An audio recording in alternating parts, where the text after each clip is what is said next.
Good afternoon. Welcome to Progressive Soup. My name is David Stevenson. I'm the host this Thursday afternoon. And with me, we're going to continue the conversation that we started last night about the Trans-Pacific Partnership after we discuss an event that we attended last Friday in New Paltz, New York. The event was around the candidacy of a woman by the name of Zephyr Teachout, who's running for a congressional seat in the Mid-Hudson Valley of New York. And she's, well, I met her 12 years ago at an event in Pittsfield, Massachusetts. And she's a good, solid candidate. She ran against Andrew Cuomo in the governor's primary in New York, the most recent primary for governor. And I think she got about 35% of the vote. But what is the importance of running a primary against somebody in your own party? Well, here's the importance. She managed to get Andrew Cuomo to come around to the correct side on fracking. Cuomo was very much uncertain about where he was on fracking, and through the pressure that we put on him through Zephyr Teachout's candidacy, he came around, became against fracking in New York State, and we accomplished a very important political goal by having a candidate opposing him in the primary.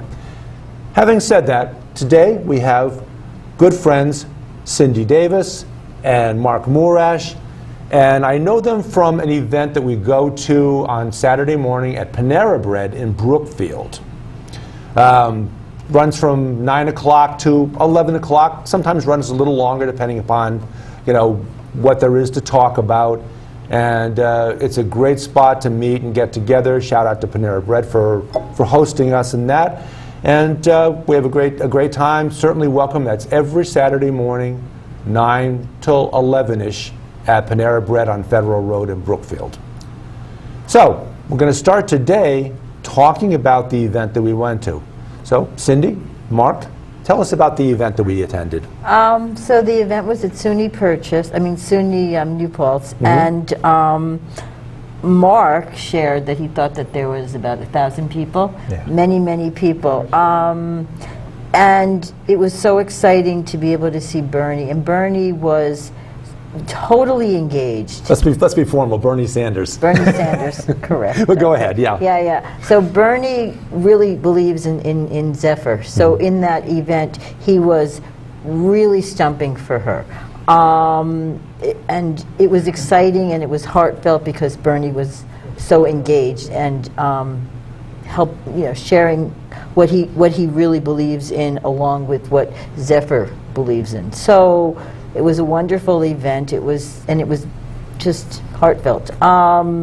So I would say that what was interesting is that there were the Washington Post, after manipulated, did not tell the truth by saying that it was about him talking in favor of Clinton, when in fact he did not mention Hillary Clinton at all. Not once. He just was talking about what the oligarchic system, and that Zephyr is there to try to change it against the Republican candidate, whose name Faso. Joe Faso, I believe. So that was, that's what I will say about it. Important side note: Joe Faso, who was mentioned, is receiving $500,000 from each of two Wall Street brokers. Paul Singer was one of them. Yeah, Paul Singer was one of them. I forget Correct. The other name, but these are, and Zephyr's contributions in the true form of Bernie Sanders, $27 per campaign are 19. $19 average campaign donation, and with that, she's waging a very spirited campaign to take back the district. Not for the Democratic Party, but for those of us that believe in the goodness of America, as opposed to the greed of Wall Street. What was your take of this, Marc? Zephyr. It was an astounding event. There were probably 1,000 people there, and it felt like what a political rally must have been like in the 1920s. I mean, it was literally a stage built off of a trailer, but in 1920 would have been like a boxcar, from the sort of bluegrass band at the beginning to the woman singing about Zephyr before Bernie came on, to Bernie coming on stage. And someone said to me, wow, it's a huge crowd. I bet most of them were there for Bernie. And while folks were there because of Bernie Sanders, it was obvious that they were there because they believe in Zephyr. When Bernie was speaking, there was a chant of Bernie, Bernie, Bernie that went up. And there's two things that were astounding to me about that. Was one, as he always said that the campaign was never about him, he says, no, wait. You have to transfer that now to Zephyr.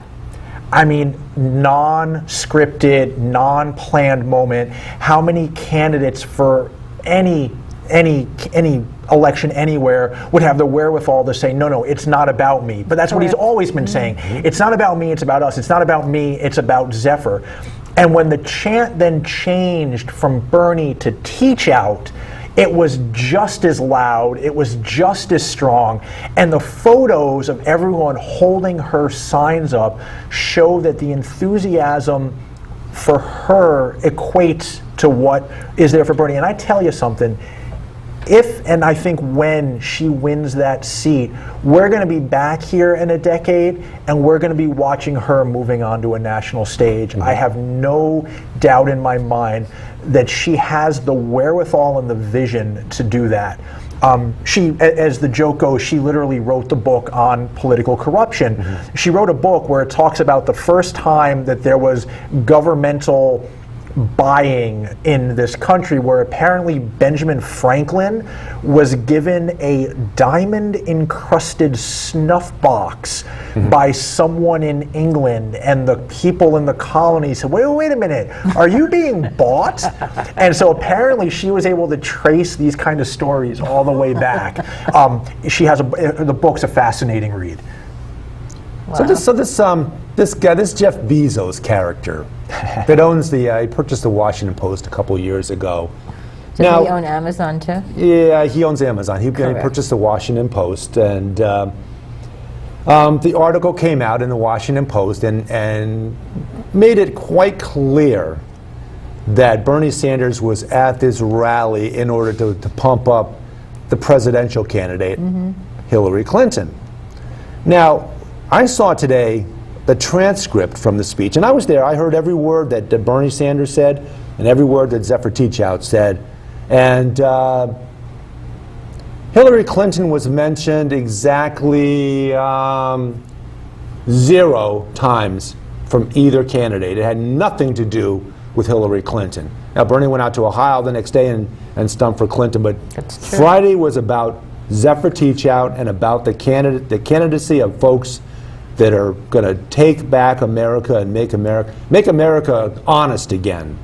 Never mind this "Make America Great Again." America's always been great, but we need to resupply America with some honesty.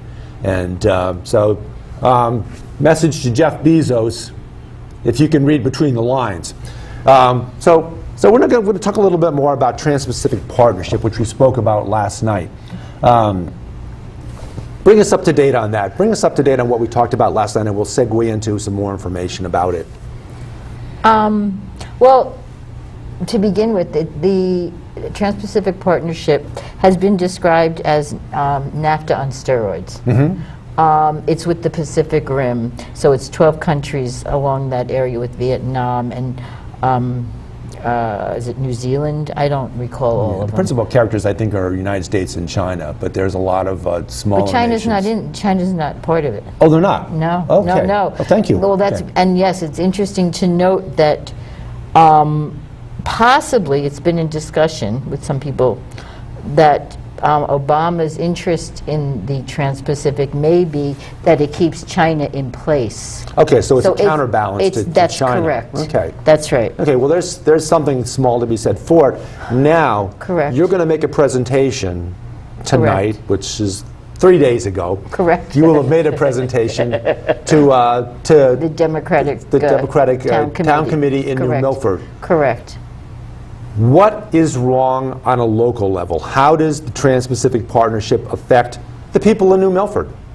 What do they have to care about that? Why should they be concerned? Well, as we stated last time, it will then result in the local community not having any say in what will occur because the multinational companies will decide or will be able to set up new rules so that they can affect the land use, the water use, the natural resources, and it's on a local level. Also, on another local level, if you break it down even more, the issue becomes one when generics, well,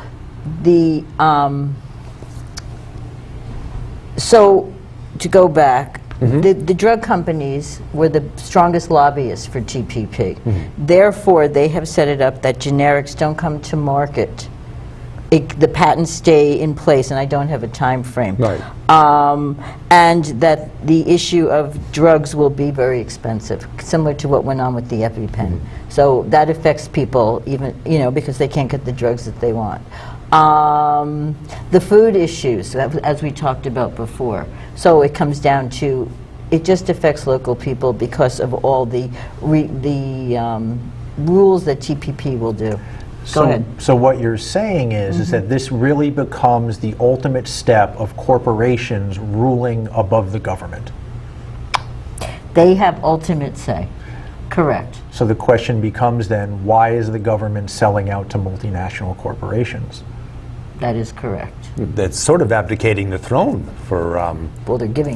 They're giving up their power, I guess, and on a local level here in this part of Connecticut, and I think elsewhere also, you have a company called Aquarian, who's acquired a lot of the small water systems.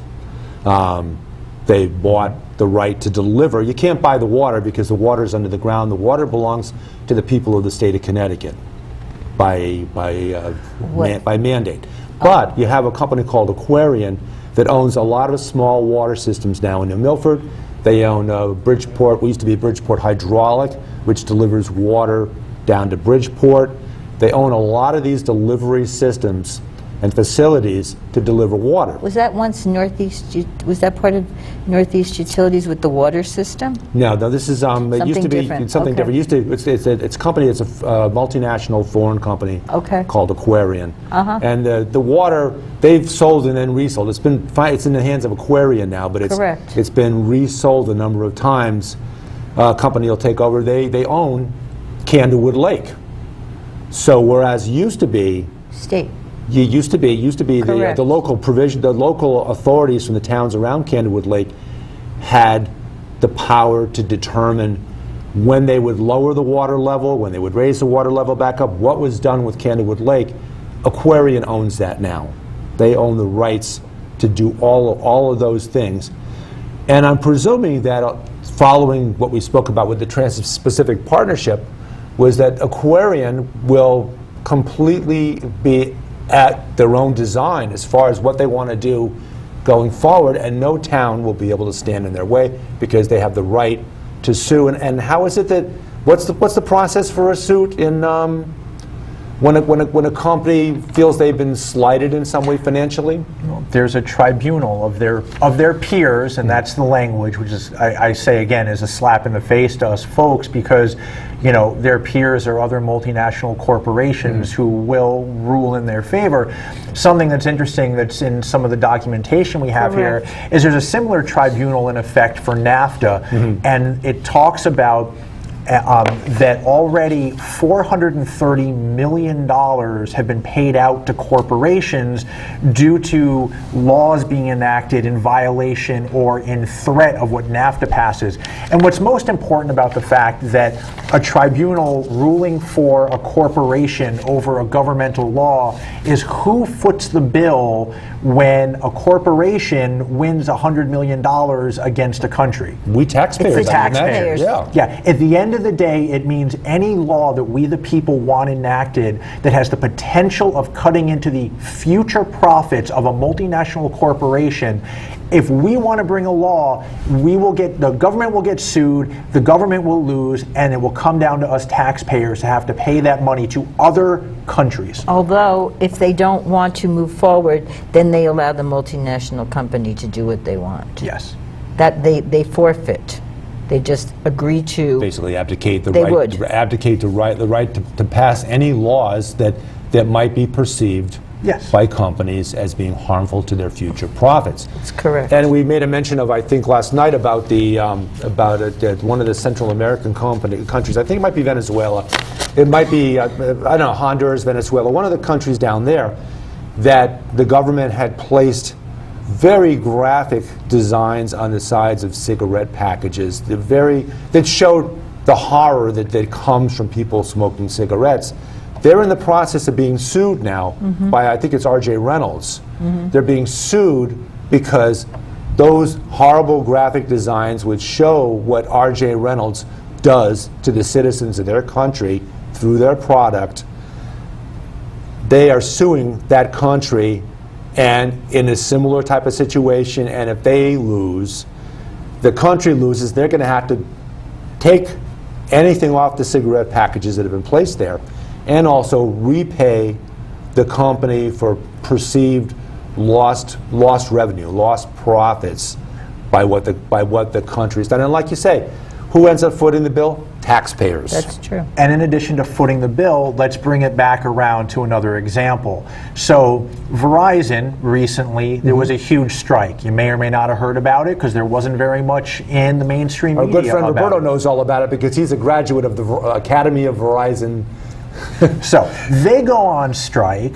Verizon, there's a union, and so eventually they figure it out. Well, what if Verizon decides after TPP passes, well, you know what? We're going to move a whole bunch of those jobs to another country. You can't make any law recourse to stop them from doing that. They decide to move to a country where there's less unionization. They don't have to worry about the workers rising up. Yeah. Well, now all of a sudden there's a few thousand, tens of thousands, 100,000 less jobs in this country, which means there are less jobs for everyone in the country to have. So what's going to start to happen? Well, they'll start to lower the wages on what they're offering because people will take any job they can get when there are less jobs. What is the end result of the TPP being able to send jobs overseas and to lower wages? It turns all of us workers against one another. As opposed to standing up for what we really need to be battling, we're battling each other. And as long as they keep all of us battling each other because there are less jobs and lower wages, we have no means to stand up against things like the TPP. And this has happened before in America. I don't think it can't happen again because it's happened before. If you've seen the movie The Grapes of Wrath, you know about fruit pickers. You know about what's happened where you have a group of fruit pickers that have been brought into California to pick fruit, and there's another group behind them that'll work for a penny a bushel less, and who gets turned on whom? Worker versus worker, because they all want to feed their families. They all want to survive, and they have no recourse against the boss because the boss has the guns. I mean, it's a big issue here. And the police dogs for you folks out in North Dakota. That is true. Very much so. We have been trained over the last 20 and 30 years to think of unions as being a dirty word. And a lot of that is because the only time they get covered on mainstream media is when UPS shuts down, when the airlines shut down. And the mainstream media sells to the people, look at this, you can't get your services because these workers dare to want a living wage. So we're thinking, okay, unions are bad. We go, okay, well, this TPP isn't so bad because we think unions are bad. And we're getting trained to fight each other amongst ourselves as opposed to standing up for what really needs to be stood up against, which is things like the TPP, which is why it doesn't matter if you're a Republican, if you're a Democrat, whatever your belief is, the TPP affects all of us on both sides of the aisle, which is why it's finally an issue. Let's remember the Libertarians and the Greens, please, and the vast majority of American voters who happen to be non-party affiliated. I think it's better than 50% of Americans are registered as independents, or in case of Connecticut, unaffiliated. But yeah, but go ahead, continue. No, we have things we disagree on. We disagree on everything from abortion to land use to you name it. There are a number of things we know we're not going to agree on because we have differing views. But if there's ever a time for everyone to put that sort of partisan politics aside and stand together as people of this country, as workers, because at the end of the day, the 99% equates we're the workers of this country. We're not the folks who are running it.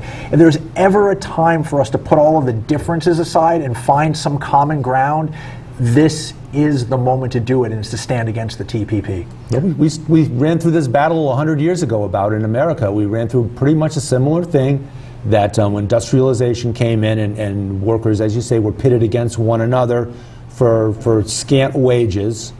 And But now it's overseas. And yeah, but it's more globalized now, It's certainly. totally Yeah, globalized. But it's basically the same thing. Where came a point where, dare I say, the Communist Party or the Socialist Party, was the socialists that rose up and there was going to be some problems going on, and they figured they better let unions come in, which they did. Unions became strong. Americans, as workers and as employees and family providers, became stronger, and America evolved into a very great working class, middle class, I don't know, however you want to put it. That's what we ended up with, and now we've come full circle again. So there is hope. There is a place to look back to about 100 years ago to see what needs to happen again to bring us full circle again. I mean, that's the irony. Who ended child labor? The socialists. Who brought about Social Security? The socialists. Who brought about unions? The socialists. Who brought about minimum wage? The socialists. Before it was turned into a dirty word, socialists. They were the ones who got children to not be working 12-hour days. I mean, it was never a dirty word. The socialists were essentially the workers. Eugene Debs was a workers' advocate, and he ran for president. I mean, you know somebody is about to change the country for the better when the government throws him in jail and he has to run for president from a prison cell because they were afraid he was going to win. And we're back there again where they're trying to separate the workers from each other and turn us on each other. And the TPP will be that iron gate that we cannot get past because we will have no say in what workers' rights are anymore. Or more than just workers' rights, many other things as well. I mean, you're dealing with just total control of the drugs or food. And then there's also the internet, control of the internet. Environmental laws. You alluded to things other than salary, and of course that includes environmental practices, which other countries sometimes don't have as clean, and they don't care as much about, or they don't pay as much attention to environmental issues as we do. Right, it's all about the difference of protecting the earth and the differences that are going to impact climate change. So the fracking or the coal or the what are some others? Pipelines. I mean, it's all destructive. Dirty biofuels. All destructive. Nothing to help this situation. Very damaging. Do you think this rush to put more pipelines in all over the country is to get them in for protection under TPP? I mean, think about it. All of a sudden, it's in the news all over. There's one going through Dakota. We've got two coming through here. It's in Danbury right now. Yeah, right. It's going from New York to Massachusetts. Yeah. And then there's another one that's in Oxford. Yeah. And the leak that happened in North Carolina last week, where they spilled 230 gallons of gasoline into a lake, and there are 6 states in the South where they're having gas shortages to the point where there are counties where they have no fuel at their gas stations. Wow. And it hasn't even been on the news. No. Because they don't want pipeline to become a 4-letter word.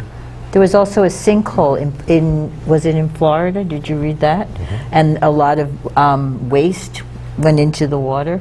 Yeah. And then does everyone know what's going on with the Dakota, where it's going from Mississippi to Missouri? And if there's any leak, how many people will be affected? Huge number. And another point I think that bears mentioning is that when a company has a pipeline or has some sort of industrial project and they're reaping benefits from it, there's a spill, there's a break, there's a problem, there's an environmental problem. Who ends up paying? And we saw this with the Environmental Protection Agency when it was instituted during the Nixon administration. Thank you, Richard Nixon, for helping us with that. Good thing. That's true. Little shout out there. When the Environmental Protection Agency had to create all these super funds in order to clean up things, was it the companies that created the environmental disasters that ended up paying to clean them up? No. Who paid for that? Taxpayers. Taxpayers. Right. So taxpayers, you have to think about these things being done and think about the consequences down the road when there's an environmental disaster, and that it's your dollars that are going to have to go to clean up behind a company which probably has gone out of business for the purpose of avoiding having to pay for a cleanup. Which means simple activism for everybody who sees this. Whether you're here locally or anywhere in the country, the name of your representative of your district, Right. a phone call to their local office, a phone call to their Washington, D.C. office. Simple online search of the name of your representative will bring that up. Or if you don't know the name of your representative, just who's my representative in name of your town. It'll bring it up. There are a number of websites that'll do that. Call their local office. Call their Washington, D.C. office. Let them know you're against TPP and you want to make sure that they are against it as well. Now, you mentioned that our best area to focus on in order to stop the Trans-Pacific Partnership is in the House of Representatives, because the Senate is more inclined to vote for it. Now, here in Connecticut, who are our representatives and where do they stand on the Trans-Pacific Partnership? Okay. Quickly. Well, it's SD. Oh, no. So, Yeah. District 2 is Rosa DeLauro, and 3 is Joe Courtney. Joe Courtney. Are opposed. They're opposed. Okay. District 5 is Elizabeth Esty. She has not said anything, but we believe she's for it. And There's Himes. Himes in District 1, who is the same thing. We are not sure. Oh, no, So- he's opposed. So we're He's for it. broadcasting He's for it. Yes, and they're working very SD's hard. district and also Okay. Jim To Himes' try- district. Contact them, pin them down on the issue of the Trans-Pacific Partnership. We need you to make them be against it as your member of Congress. Thank you very much. Progressive Soup. I'm David Stevenson. Cindy Davis. Cindy Davis Marc and Marc Moorash. Moorash.